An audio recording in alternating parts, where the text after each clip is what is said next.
Le Burkina Faso vient de provoquer un véritable séisme diplomatique. Une loi semencière de 900 millions de dollars pourrait redéfinir l'agriculture mondiale, avec Ibrahim Traoré à la tête de cette initiative. Ce bouleversement secoue le secteur agricole, dominé par des géants agro-industriels, et pose une question cruciale. Pourquoi ce petit pays du Sahel ose-t-il défier ces puissances ? Ce choix stratégique s'annonce comme un tournant, non seulement pour le Burkina Faso, mais pour toute l'Afrique. Mais la question demeure, à quel prix ?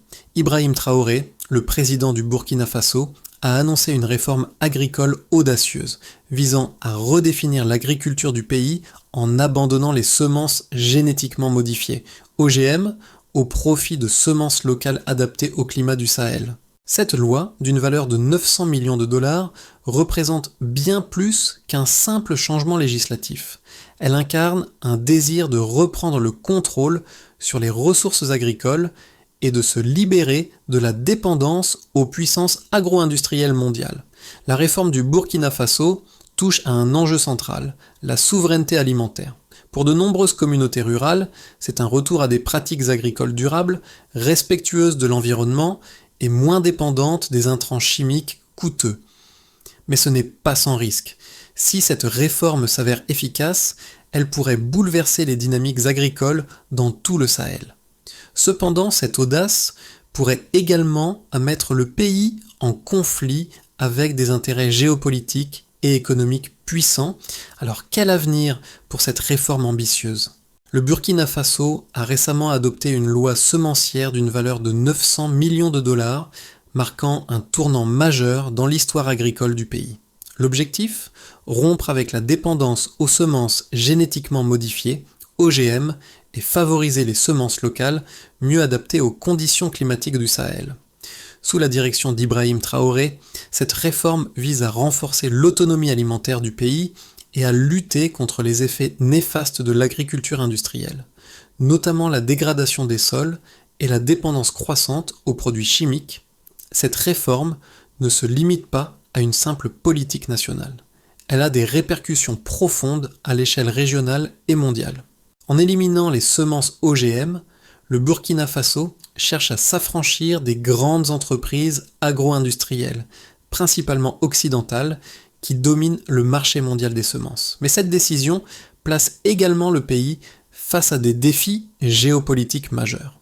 Les puissances agricoles comme les États-Unis et l'Union européenne ont exprimé leurs préoccupations, craignant que cette réforme perturbe les flux commerciaux mondiaux et ne réduisent leur influence sur les marchés agricoles africains. Au cœur de ce bouleversement se trouve la question de la souveraineté alimentaire.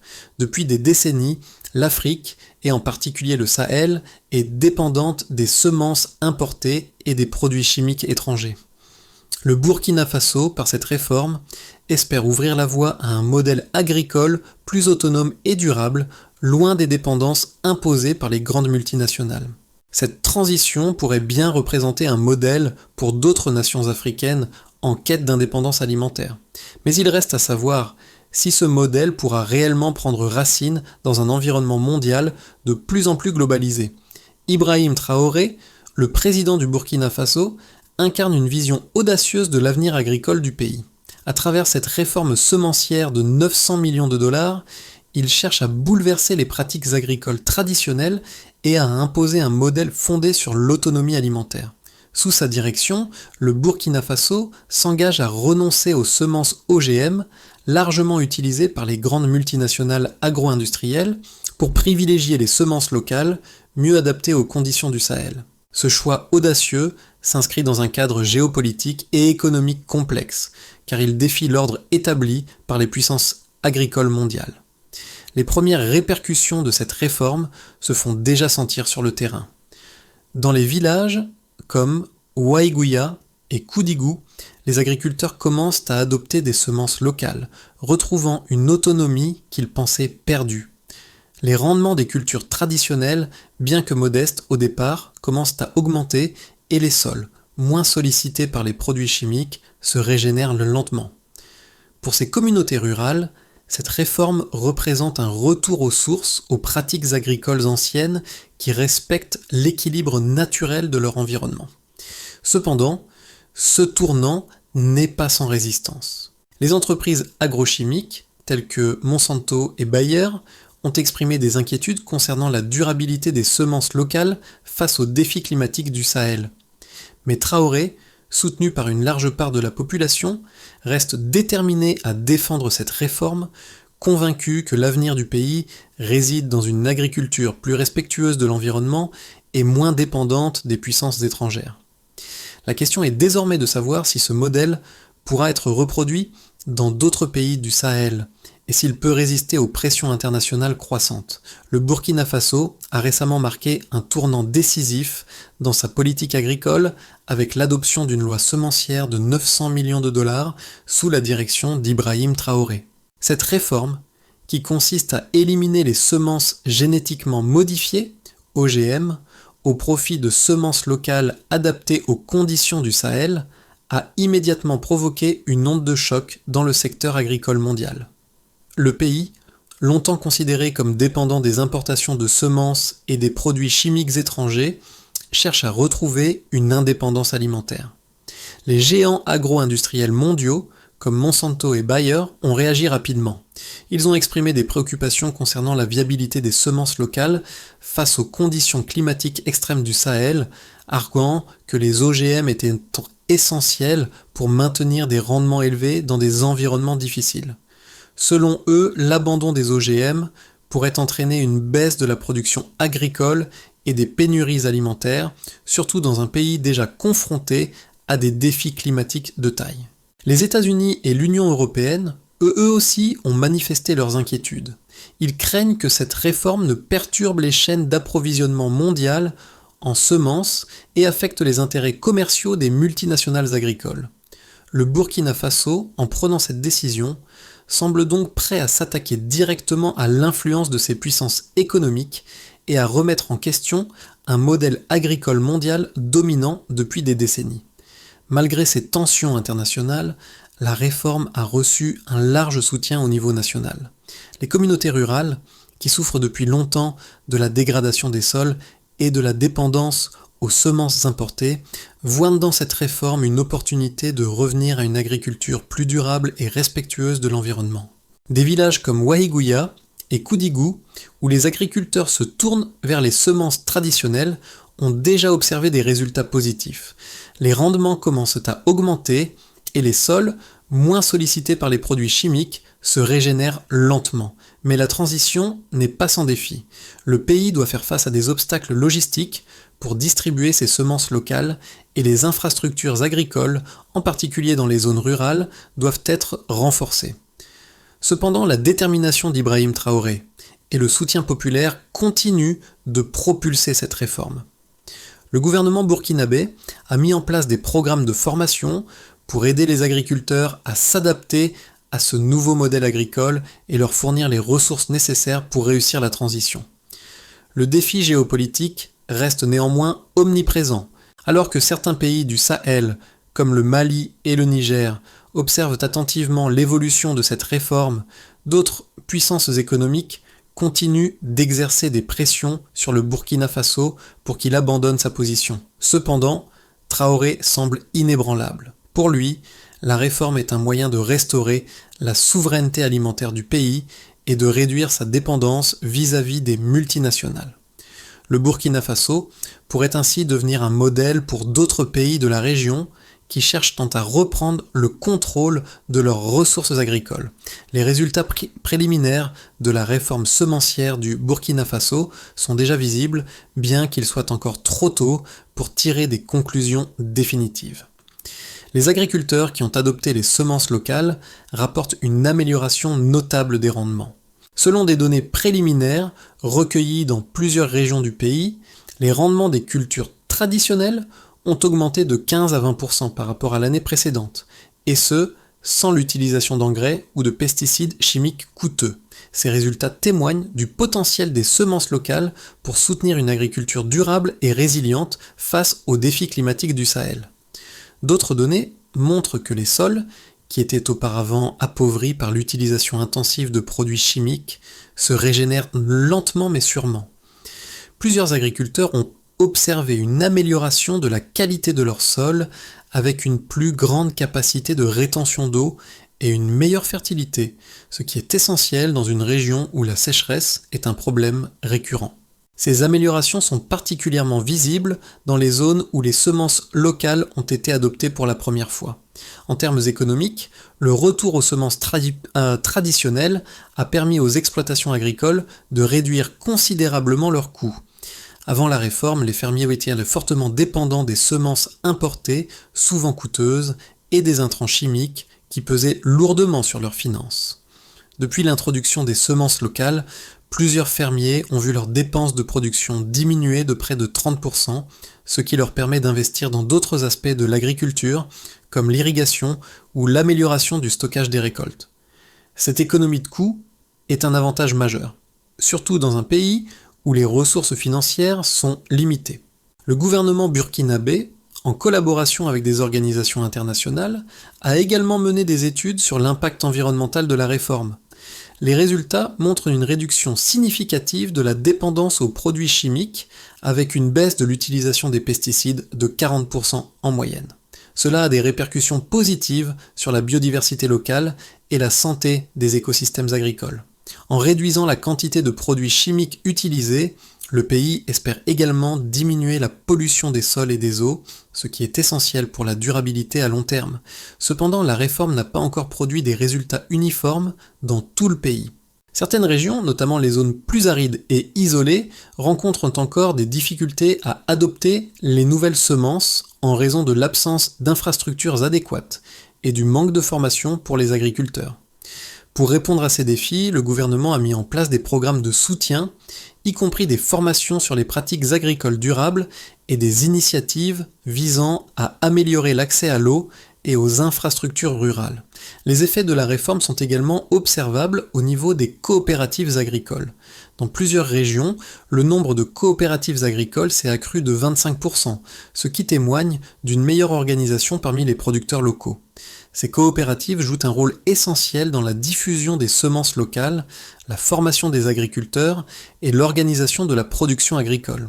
Elles contribuent également à renforcer la résilience des communautés rurales face aux crises alimentaires et climatiques. En résumé, bien que la réforme du Burkina Faso en matière de semences locales ait encore besoin de temps pour démontrer son efficacité sur le long terme, les premières données montrent des résultats positifs, tant sur le plan économique qu'environnemental. Si ces tendances se maintiennent, elles pourraient transformer l'agriculture burkinabé et offrir un modèle à d'autres pays du Sahel confrontés à des défis similaires. La réforme semencière du Burkina Faso, qui consiste à abandonner les semences génétiquement modifiées, OGM, au profit des semences locales, suscite une vive controverse, principalement entre les partisans de l'agriculture traditionnelle et les défenseurs des OGM. D'un côté, les entreprises agro-industrielles et leurs partisans affirment que les semences OGM sont essentielles pour maintenir une production agricole élevée, surtout dans des régions comme le Sahel, où les conditions climatiques sont extrêmes. Selon eux, les semences OGM offrent une résistance accrue aux maladies, aux parasites et aux conditions climatiques difficiles. Elles permettent d'atteindre des rendements élevés, ce qui est crucial dans une région où la sécurité alimentaire reste une préoccupation majeure. En outre, les OGM sont perçus comme une réponse à l'épuisement des sols et à la nécessité d'assurer une production alimentaire stable dans un environnement de plus en plus imprévisible.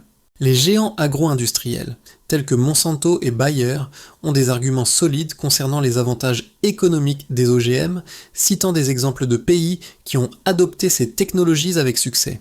De plus, ces entreprises soulignent que l'adhésion aux OGM favorise l'intégration du Burkina Faso dans un marché mondial de l'agriculture où la concurrence est féroce et où les normes sont de plus en plus axées sur l'utilisation de semences améliorées.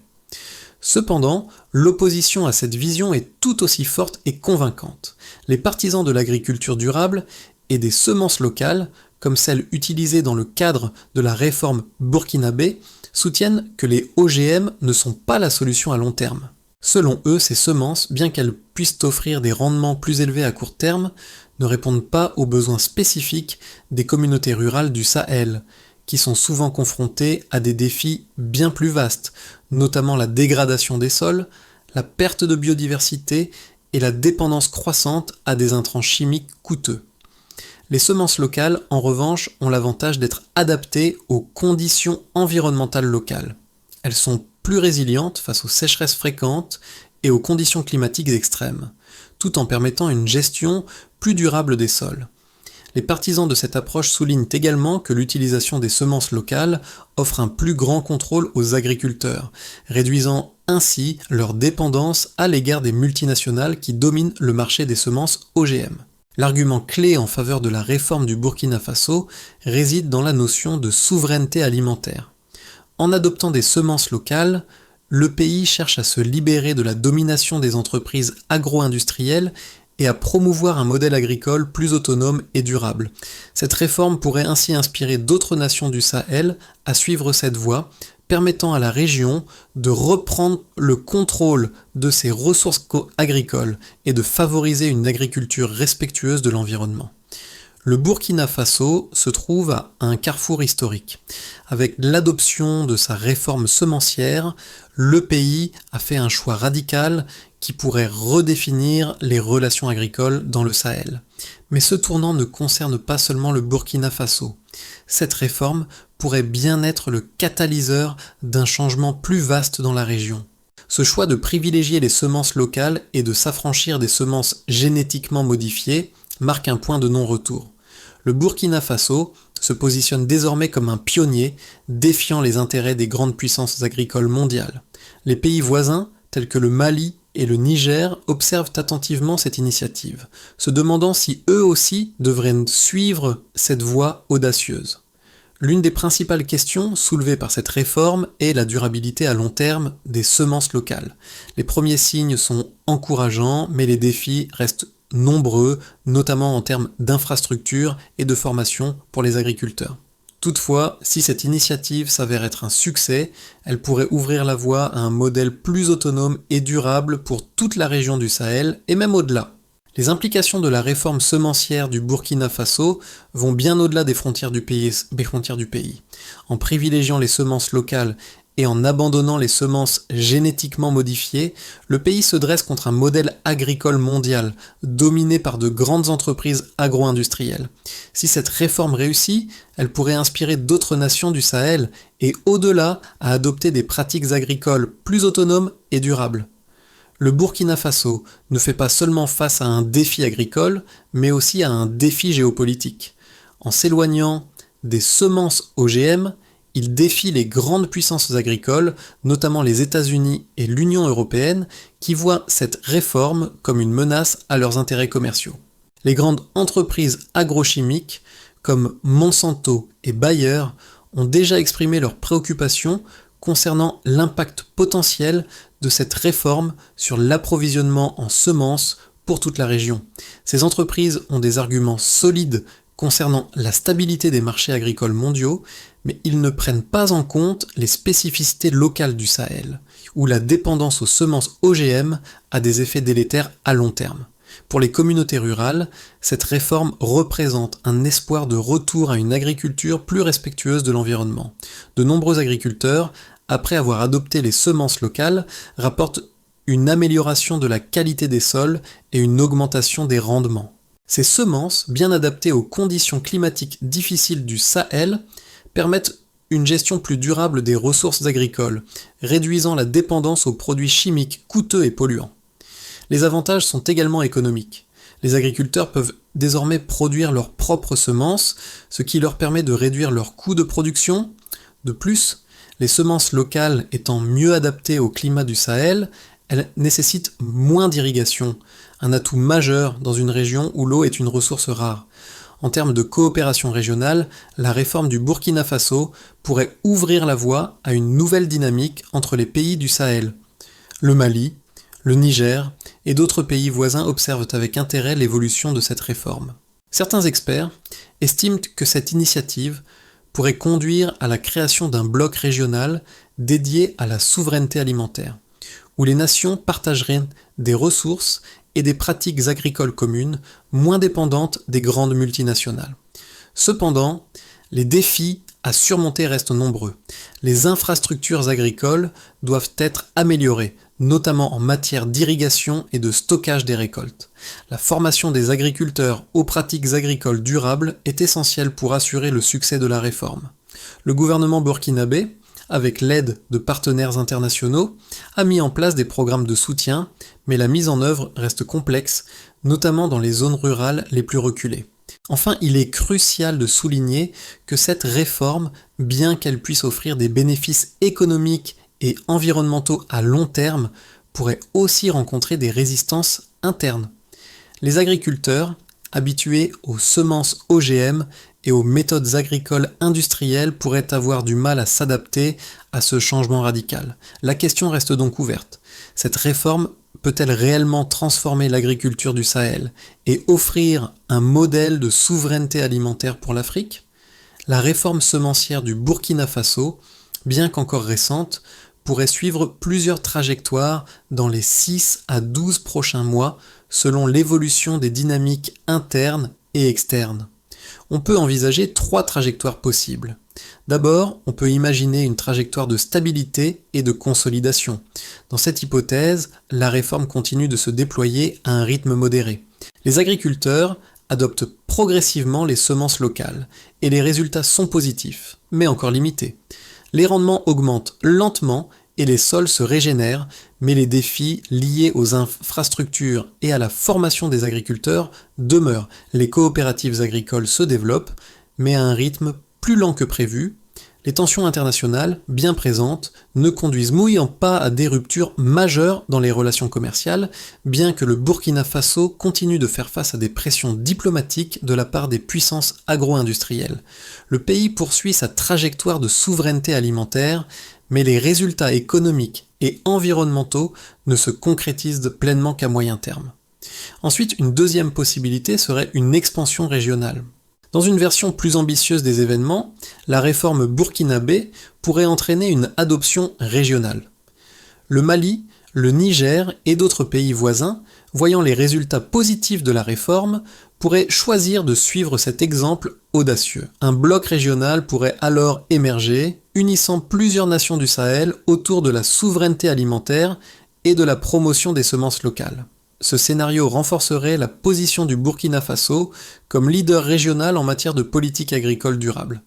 Les relations diplomatiques avec les grandes puissances agricoles se tendraient davantage, mais une solidarité régionale pourrait compenser la pression extérieure.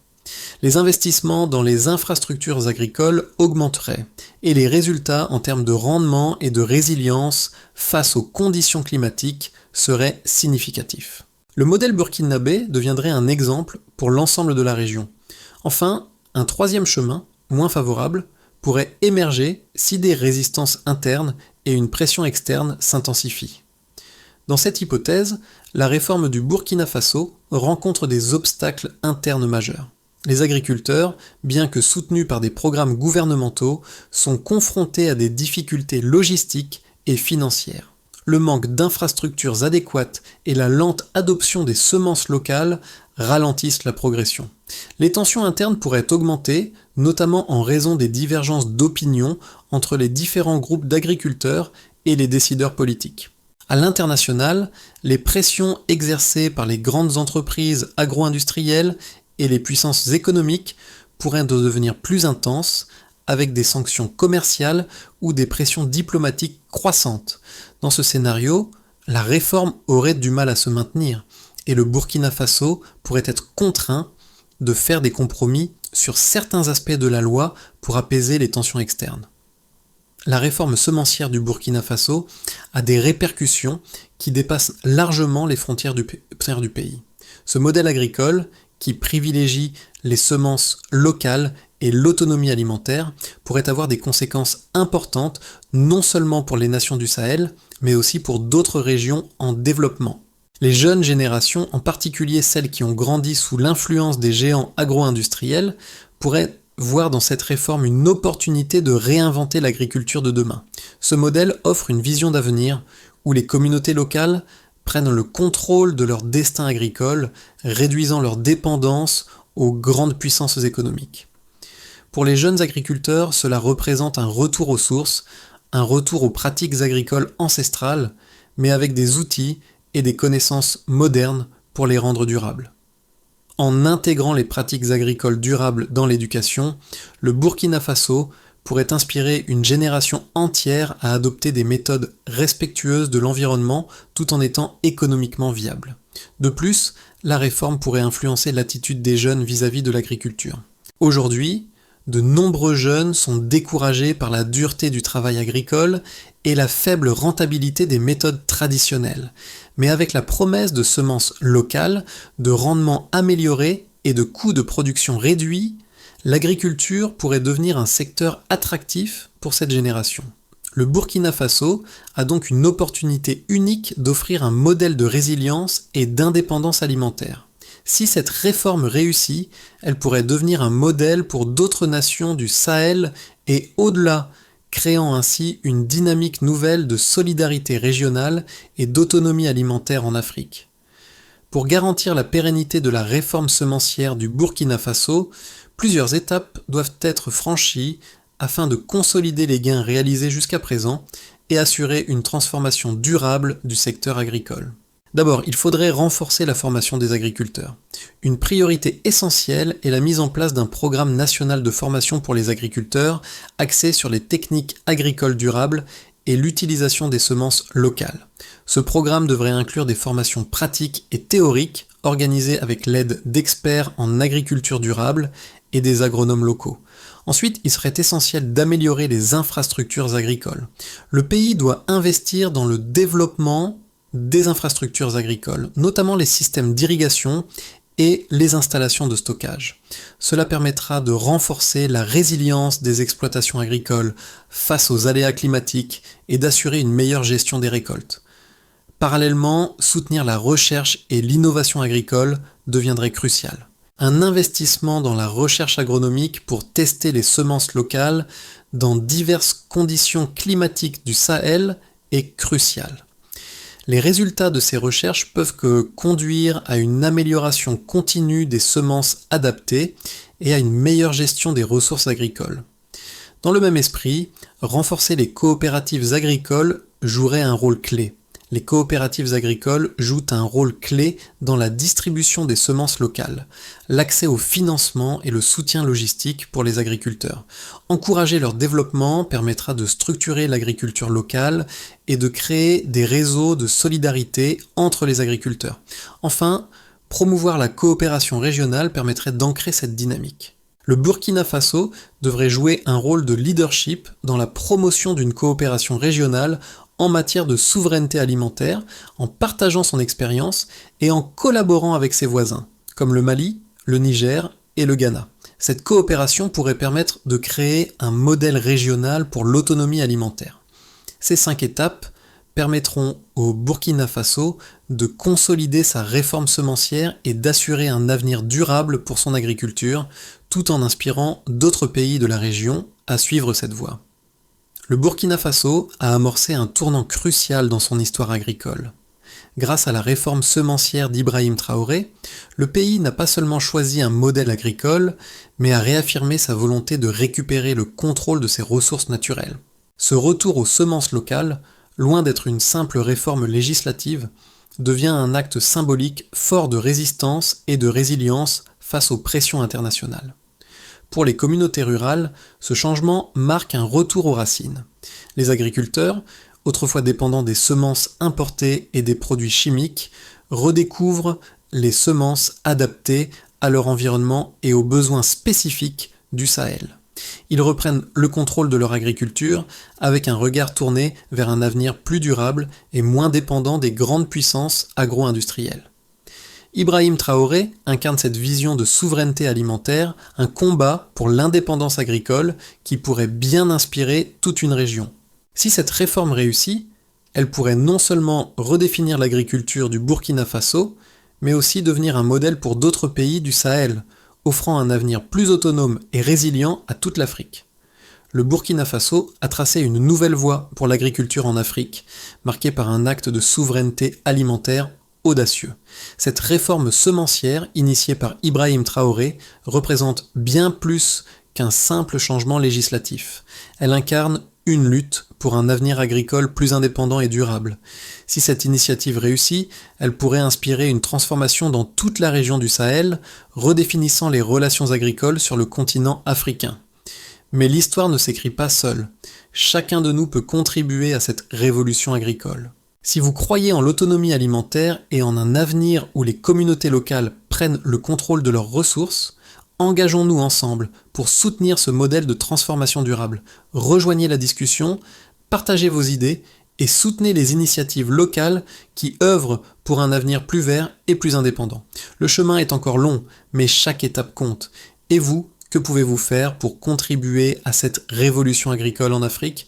Partagez vos réflexions et inspirez le changement autour de vous.